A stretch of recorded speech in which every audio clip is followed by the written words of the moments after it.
everyone, and welcome back to the channel. Today, we're going to be doing a reaction to another kill count.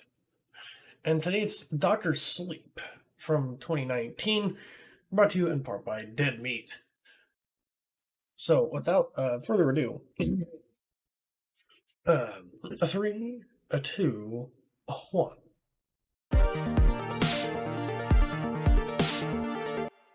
Welcome to the Kill Count, where we tally up the victims in all our favorite horror movies. Today is a special day, because we're looking at Dr. Sleep, the sequel to The Shining, released in 2019. This movie means so much to me, Actually pretty I don't good. know where to begin. I've been a Stephen King fan my entire life, thanks to my dad, and read the 2013 novel Dr. Sleep when I found out a movie adaptation was being made. I enjoyed the book, but I had a few issues with it. Mostly, I feel like things were just too easy for the protagonists. That's not the case at all with the movie, which I actually enjoyed more than the book. But that's no big surprise, considering it was written and directed by Mike Flanagan. Flanagan's been working in the horror genre since his feature debut in 2011, Absentia. Since then, his work has included the well-regarded Ouija sequel, the Karen Gillan starring Oculus, and the phenomenal Hush, which he made with his wife Kate Siegel, and which I previously covered on the Kill Count. He's also responsible for the Hauntings of Hill House and Bly Manor series on Netflix, as well as the fantastic Gerald's Game, based on another Stephen King novel that was once considered unfilmable. But he made it filmable because Mike Flanagan kicks ass. I am a big stupid fan of everything he does, because he always writes characters you care about and uses the camera in the scariest way possible. I should probably take a minute to disclose that the first time I saw Dr. Sleep was on a paid trip from Warner Brothers that took Chelsea and me to the Stanley Hotel in Colorado, and allowed us to interview Flanagan and his longtime producer Trevor Macy. The experience is still the coolest thing I've ever gotten to do because of Dead Meat, so sure, you can say it helped prime me to like this movie. But I also love Dr. Sleep because it's a really good movie. This is a director at the top of his game, giving us a vast tapestry of unique visuals to look at while we explore the magical world of The Shining. There aren't a lot of horror movies that truly feel epic, but I can safely say Dr. Sleep is among them. It sets up a bunch of characters all across the country, lets you get to know them, then intersects their stories in combative and tragic ways, all of their lives linked by the ambiguous psychic power known as The Shining. Though it follows a grown-up Danny Torrance, played by Ewan McGregor, what's great about Dr. Sleep is that it's a unique and original story. This movie would be amazing even if it wasn't a Shining sequel, and for the first 2 hours of its runtime, it mostly isn't. The final half hour is a huge reminder of its source material, and is probably the weakest part of the film, but it's still an impressive feat considering that Flanagan had to serve 2 masters. As a fan, I felt for a very long time there were 2 visions of The Shining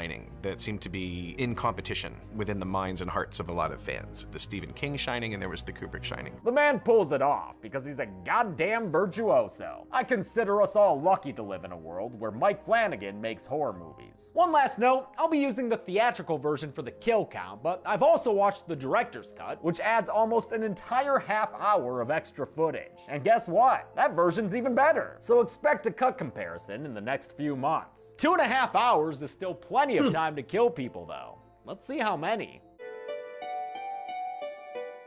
The movie begins by telling you it's a sequel to The Shining.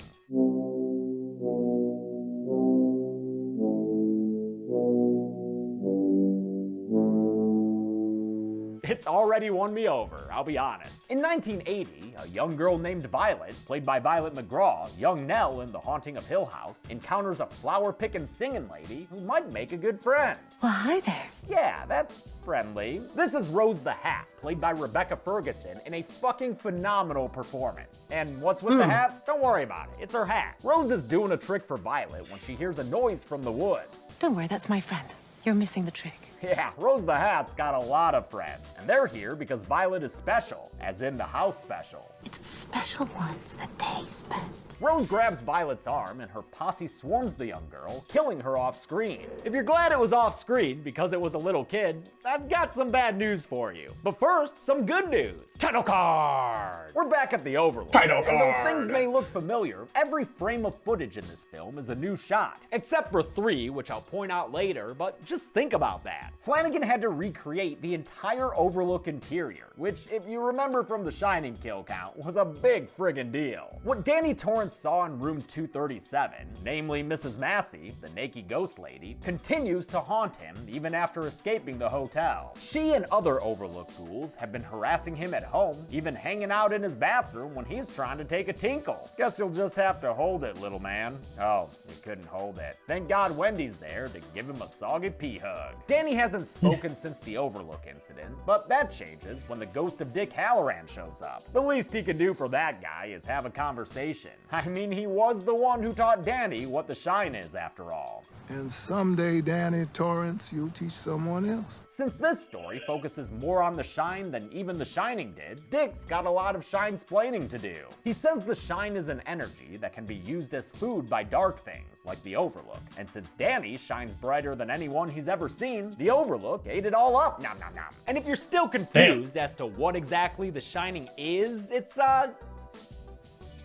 magic? This crucial scene continues as Dick tells Doc how to beat the spirits haunting him. All he has to do is make a lockbox in his mind, and he can use that to trap all the ghosts inside. This conversation is taken from the Dr. Sleep book, where it plays out a little differently. After all, in my book, Dick Halloran lives. Kubrick's movie, Halloran dies. Given how important all this shine's-position is, I remember wondering how it'd be accomplished in a sequel to Kubrick's film. I even pondered as much in my Shining kill count. Dick Halloran survives in the book. He's also alive at the beginning of the Dr. Sleep book, so I'm curious to see what they do with that in the Dr. Sleep movie. In the end, it was a simple fix. And what Mike did was to bring him back as a ghost, which makes perfect sense in the context of the story. And more evidence that Mike Flanagan was the perfect person for this job. I also loved his approach to recasting these iconic characters. Carl Lumbly sounds just like Scatman Crothers, and Alex Esso does an excellent Shelley Duvall-esque Danny yell.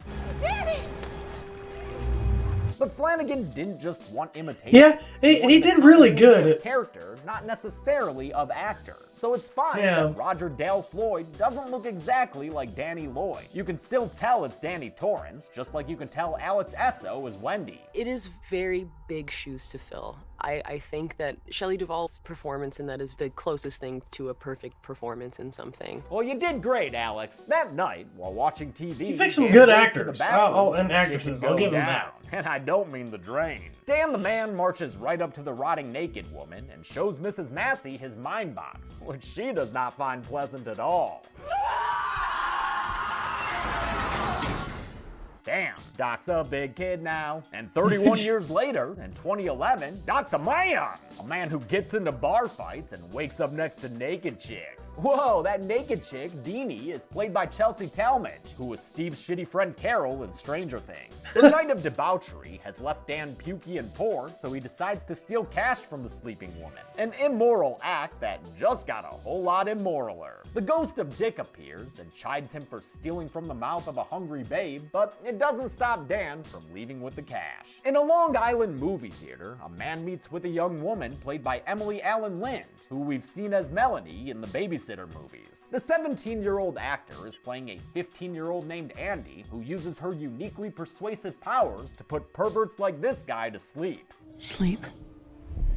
Andy steals the guy's money and permanently shames her predator by carving a snakebite into his face. But Snakebite Andy's powers could be used for so much more, which is why Rose's Lieutenant Crow Daddy has tracked her down for Rose to admire in a shot referencing another Stephen King adaptation, The Green Mile. Though Snakebite Andy's powers are strong, they're not strong enough to let her escape Rose's attention.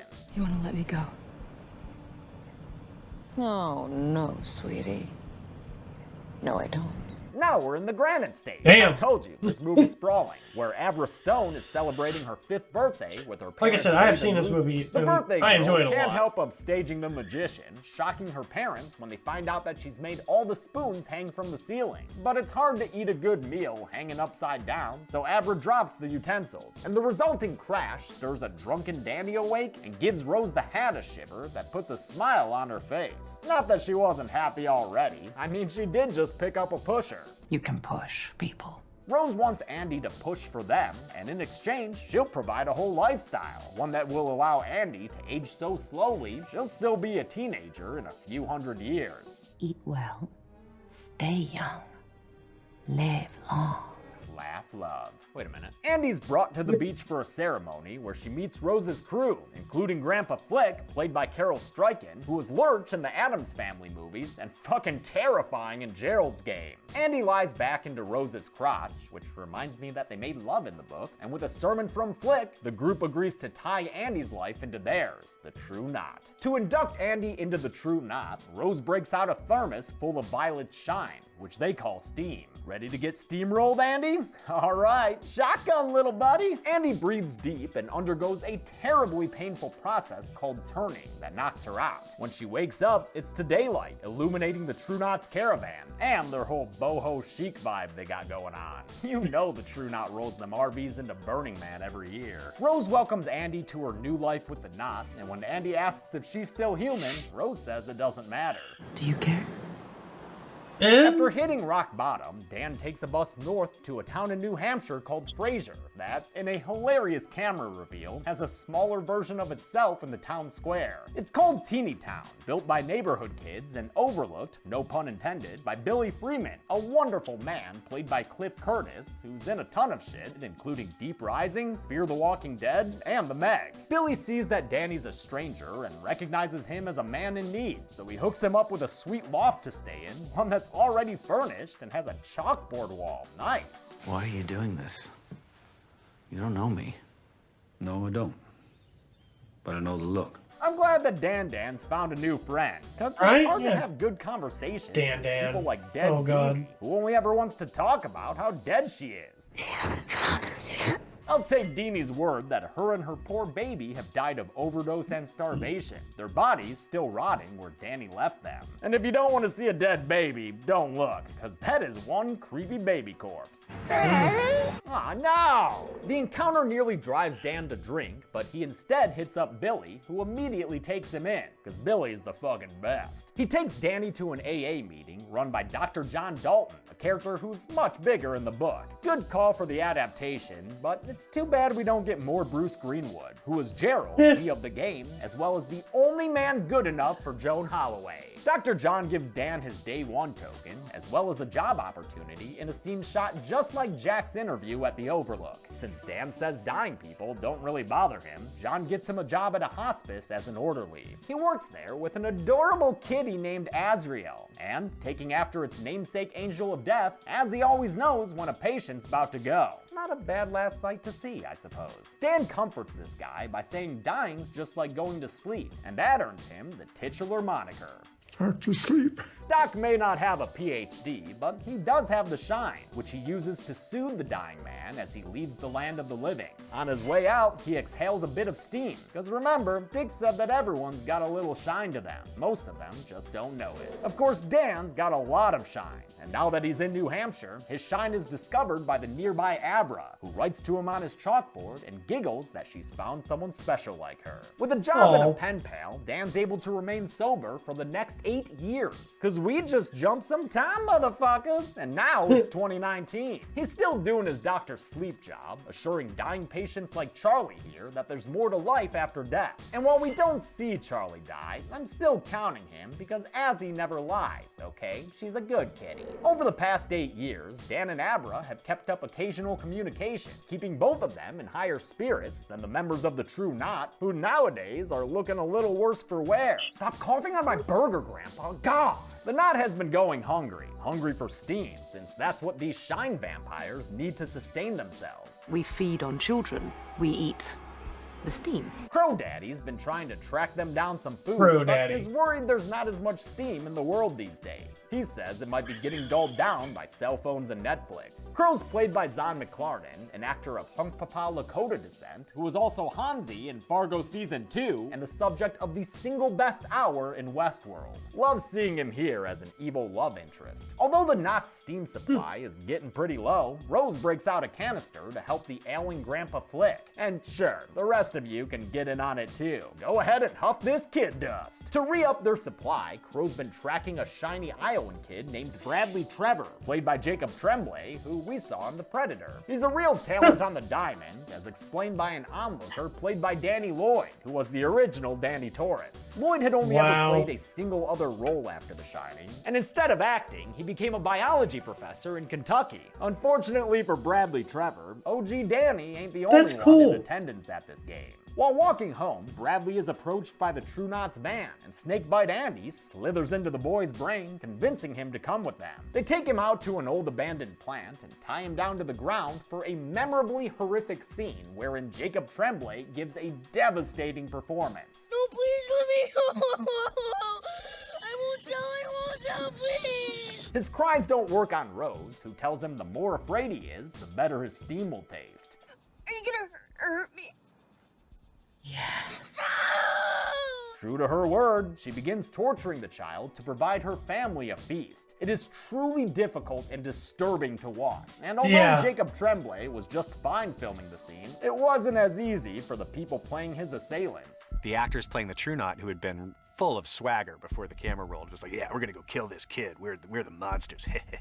We're literally so shaken that they had to step away from the set. The incident is so powerful that Abra intercepts it, and she screams in concert with the baseball boy, begging his attackers to stop. Rose senses Abra's eavesdropping, and the connection gives the girl Danny Torrance face. But before you can start thinking about future meals, Rose, you've got to finish the one in front of you. They kill Bradley Trevor slowly and painfully, making the most of their meal and saving the last little bits for later. Bradley's torture does a number on Abra, who has a conniption in her bed and blows a psychic blast towards Danny's chalkboard. She has to let him know about the red rum. Meltdown. While burying the baseball, Rose tells Crow they had a powerful onlooker spying on them all the way from the East Coast. You're saying someone looked in from 1,500 miles away? With power like that, the Knot may have found a whale, someone with so much shine it could feed their family for decades. Abra finds the baseball boy she felt getting murdered listed on a missing children's page online. Using a printout with powers kind of like 11,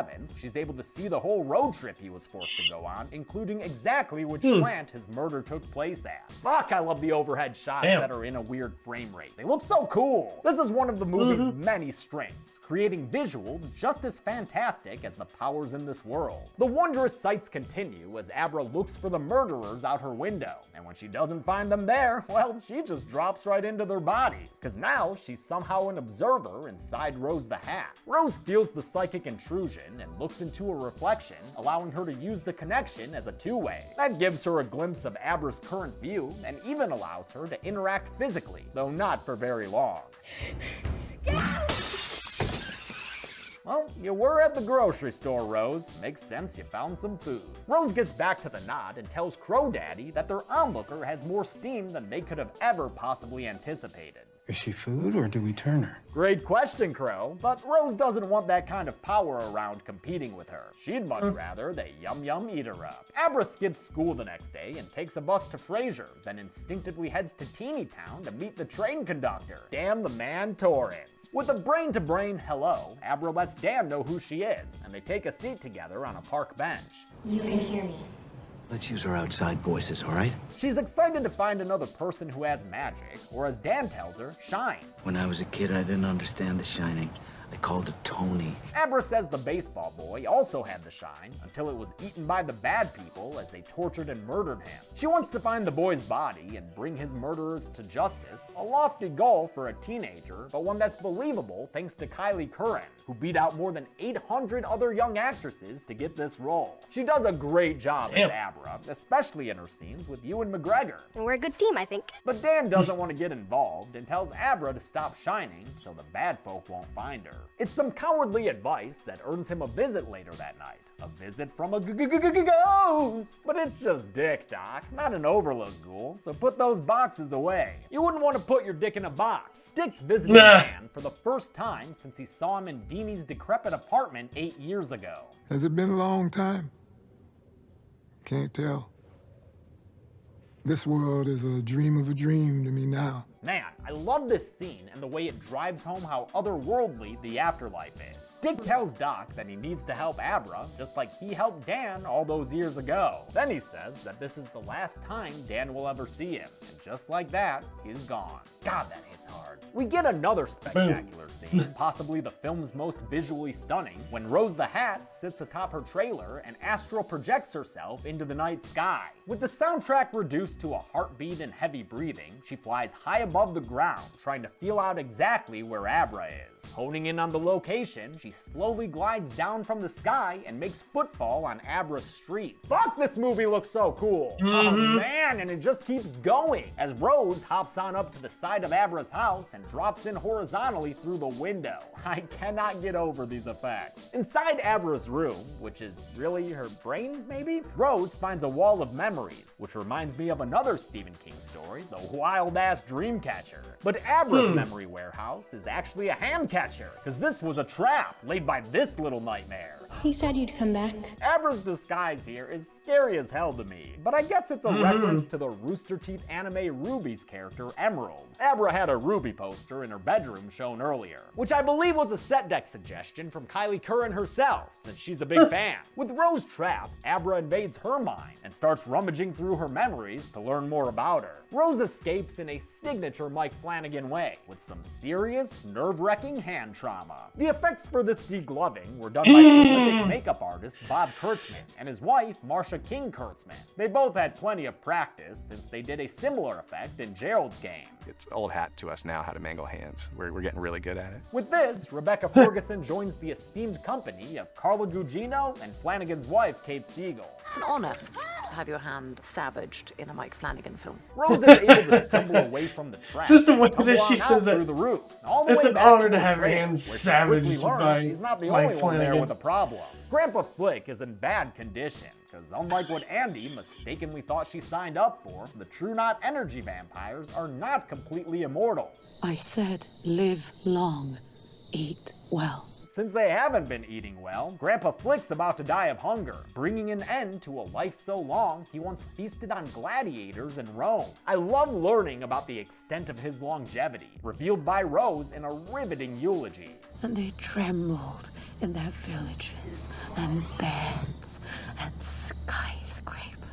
The members of the True Knot aren't as fleshed out on screen as they are in the book, but that doesn't mean their backstories are entirely absent. Mike Flanagan gave us a lot of creative liberties where we could come up with our own ideas for our character, which is such a gift for an actor. It's fun to hear how Apron Annie was turned by Grandpa Flick in 1500s Morocco, or how Crow Daddy was a native tracker in the French and Indian War. The costume department, led by Terry Anderson, brought a visual element to these histories, with trinkets meant to show centuries of travel, like with Rose's beaver felt top hat, a 100 years old antique. But all long lives must come to an end. Sammy. Grandpa Flick dies, just like all shine vampires do, in a process called cycling. The description of cycling was terrifying in the book, and I didn't think it could live up to it on screen, but god damn it, Mike Flanagan did it, because of course he Sammy. did. With their steam in short supply, the Knot feasts on Flick's remnants like a pack of hungry animals. Things are clearly dire now, so Crow prepares to go capture their whale. And although Rose won't be joining them, since her mind library was compromised, Oh my he assures gosh. her he can handle Abra.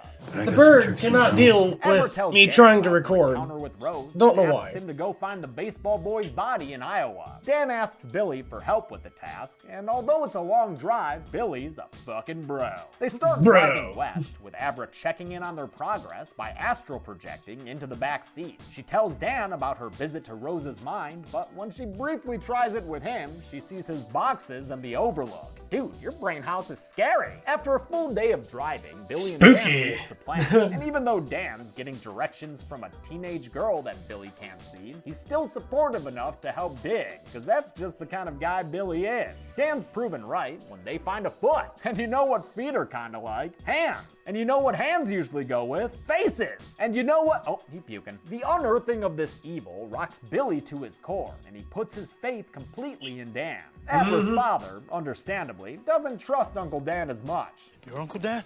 The fuck you think you are? She's 13 years old! Yep, that's gonna happen. Using her powers, Abra stops her dad and flashes him images of the baseball boy murder, allowing him to finally see exactly what his daughter is. Time to drink, but none for that thing. With Dan rightfully assuming the True Knot has ways around the police, they are millennia-old energy vampires after all, they take things into their own hands, or more specifically, Abra's hands. Since a guy named Barry briefly wore Bradley Trevor's mitt, Abra uses that to peek into Barry's present and sees that an RV full of True Knotters are heading towards them on the highway. They're tracking them through Abra's shine, but Dan's got a plan that'll trick him something good. They go to a state park for a memorable sequence, one that starts with beautiful lighting. Don't break out the fog. That Toyota Corolla, with Rose a friend of mine had Dan one of eventually those. reaches the park and gets out of There's her no RV need to for find Abra sitting zenned up on a picnic table. Snakebite Andy approaches, hissing soothing words, which calms Abra down enough to get stuck with a needle full of drugs.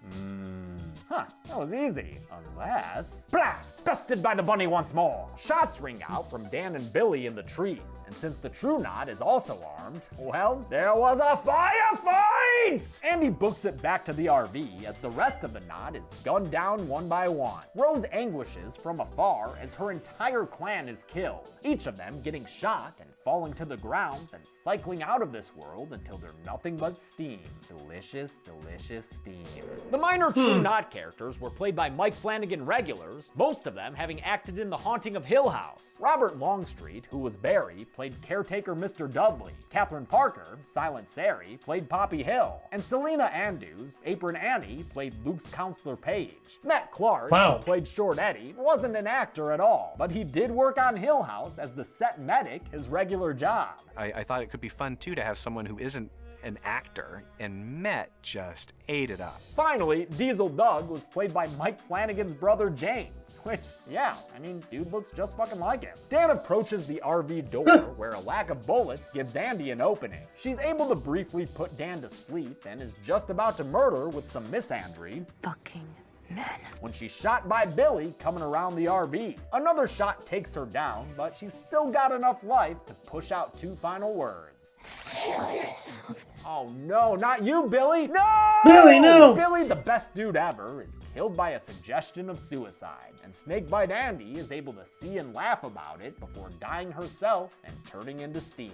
Abra realizes that the crow isn't there, because turns out he's in her kitchen, needling her in the neck. True to his word, Crow Daddy outsmarted Abra, and in the process, killed her dad with a knife stab to the chest. Dan finds him later, and it confirms David's death. By the way, Abra's mom Lucy left to visit her sick mom earlier, so that's why she's not around. Horror fans may recognize actor Jocelyn Donahue from her starring role in Ty West's House of the Devil. Abra awakens buckled up tight in Crow's van, with too many drugs inside her to properly use her powers. McLarnon has his best scene of the film, as he tells Abra her dad's dead and that it's all her fault. We were always gonna have you. So their deaths, all of them, just a waste. Damn, Abra, get wrecked. Dan fights off the temptation to drink in dismay and instead reaches out to Abra. Even if she can't transmit her powers, maybe she can receive him like a radio. He successfully tunes in to WABR, which allows him to project into the back of Crow's car. The ill-defined powers of the Shine continue as Dan touches hands and transfers himself into Abra's body. Kylie Curran is great in this entire movie, but she gets extra points for how well she plays a different character inhabiting her body. Who are you?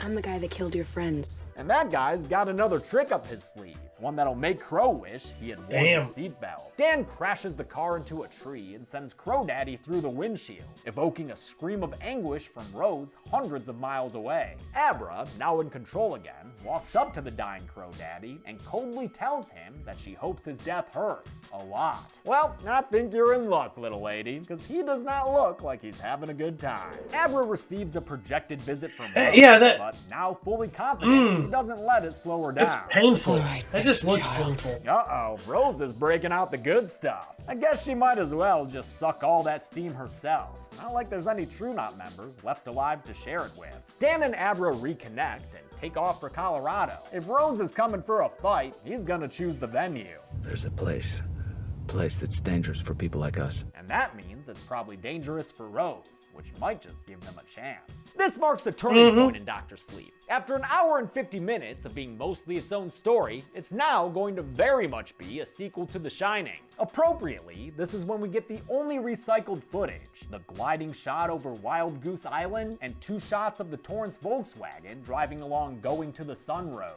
Flanagan took these shots and changed them from night to day and clear to snowy in post-production. It's a great bridge to the final act, which admittedly can get a little too referencey to The Shining. But I think the rest of the film earns this final act. And tell me you don't feel something seeing the Overlook again, boarded up these past 40 years. Dan tells Abra to stay lookout in the car while he heads inside the hotel to wake the place up. Once again, I am in complete awe at how Flanagan was able to recreate one of the most studied film locations of all time. You can tell it was a dream come true for him. Just breathtaking. Every time I walk in here, I'm just floored.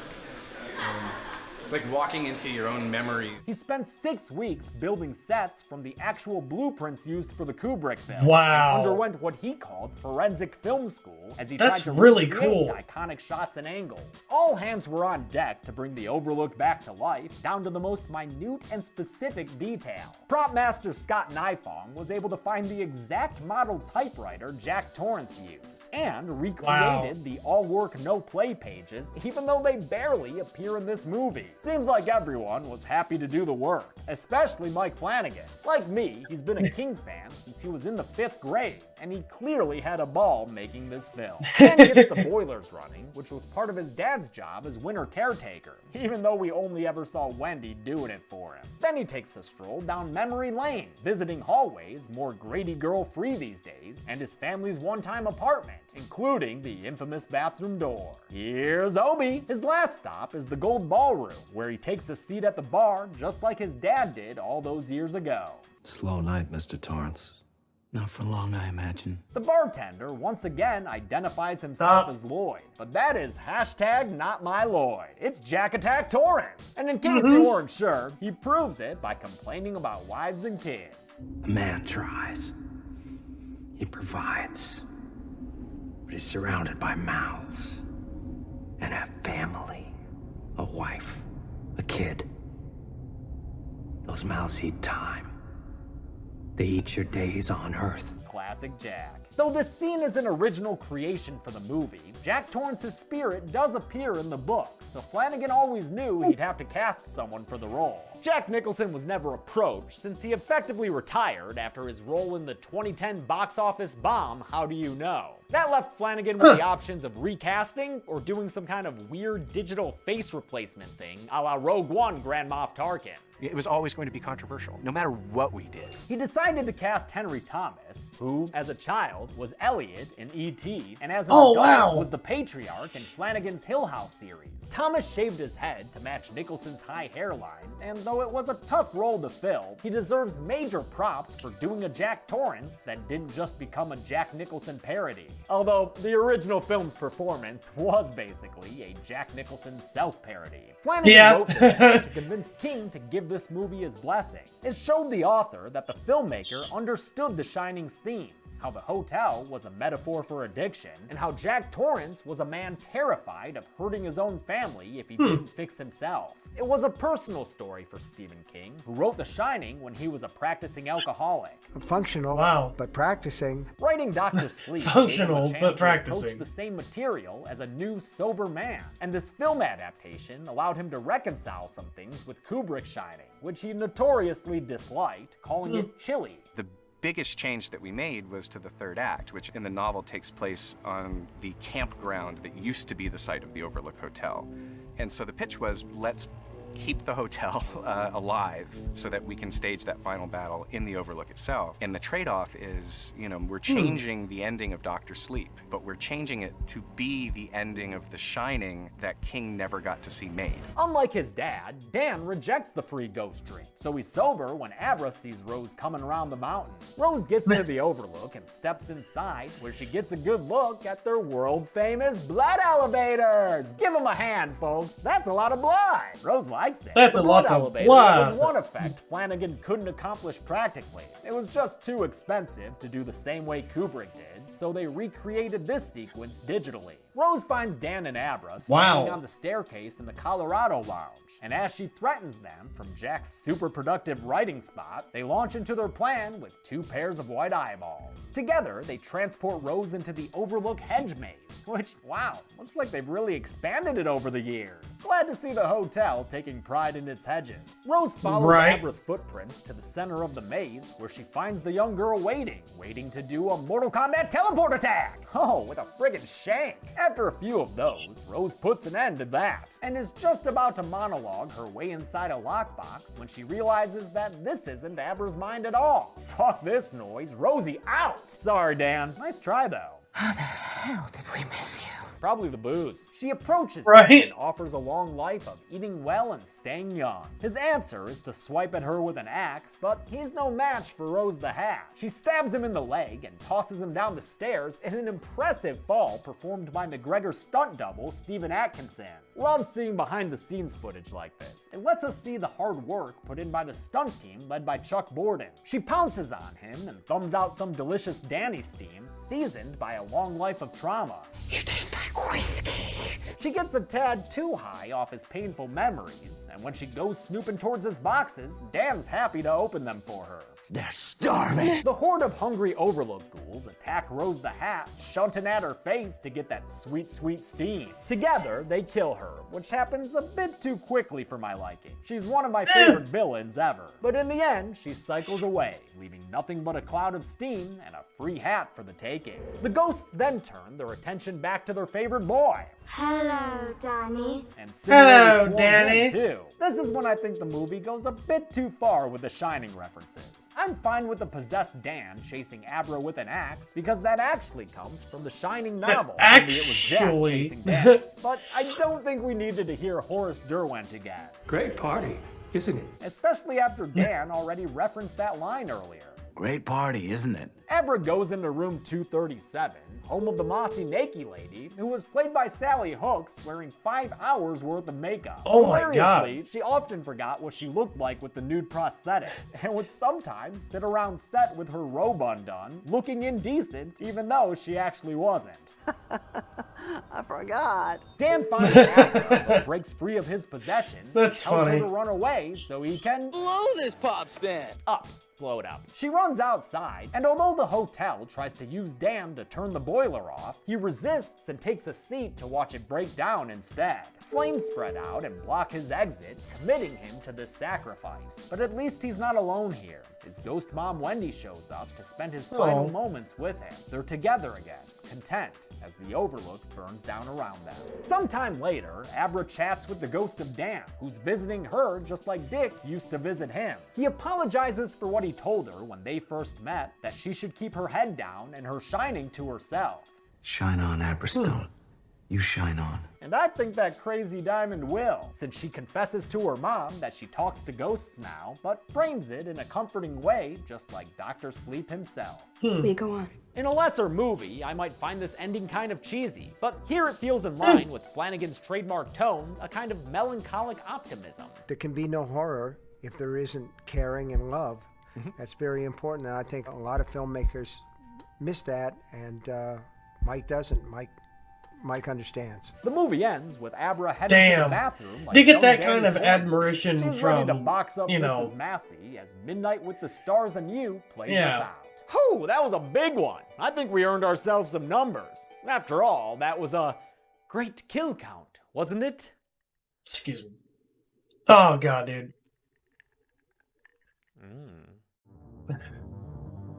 But yeah, to get that 18 kind of people died admiration in from Dr. Sleep, quite a bit more than the Stephen two kills King, in The so- Shining. There were 6 female victims and 12 male victims, with ages ranging from toddlers to millennium-old vampires. With a theatrical version runtime of 152 minutes, that left us with a kill on average every 8.44 minutes. I'll give the Golden Chainsaw for coolest kill to Grandpa Flick, which also serves as an award for the cycling in general. I just think it looks incredible. Sorry, baseball boy! Dull Machete for lamest kill will go to that Charlie dude in the hospice, though it sort of feels like cheating giving it to him. Oh well, and that's it. Dr. Sleep came out in 2019 and is one of my 3 favorite horror films of that year, along with Ready or Not and The Lighthouse.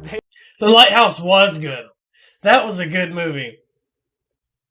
It took me back to like watching all those black and white films that I watched growing up, partly due to my dad, but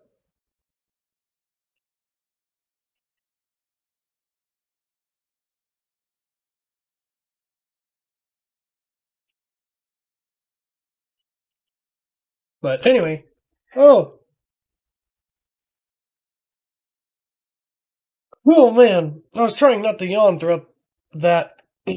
It's well, I shouldn't say early morning. It's 11:30.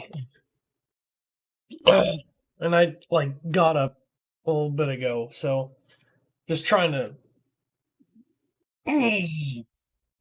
just trying to get this one out. But anyway, yeah, I didn't really realize that there was that many kills. I guess I mean, yeah, but the definite difference between Doctor Sleep and The Shining is definitely the kills, the amount anyway. But yeah, overall, I really enjoyed the film myself, but I didn't realize that there was that much admiration from Stephen King to the director. So, which I found actually pretty cool. But anyway, if you guys like this kind of content, go ahead, like, subscribe, and don't forget to hit that bell icon so you'll always be notified when Jordan and I upload. And until next time, bye-bye. Hello, and welcome back to the channel. Today, we're going to be doing a reaction. Oh, wow, I can't hear myself. Today we're going to be doing a reaction to, perfect. Okay, cool. I just wanted to make sure that my mic was, like, not flubbing up as usual. Scoot that. I'm sorry about that. I'm terrible at this. Crap. I really haven't done this in a while. Oh my gosh, my camera's terrible. I'm sorry, guys. Okay, I think we're better. Jordan's gonna, like, flay me for this.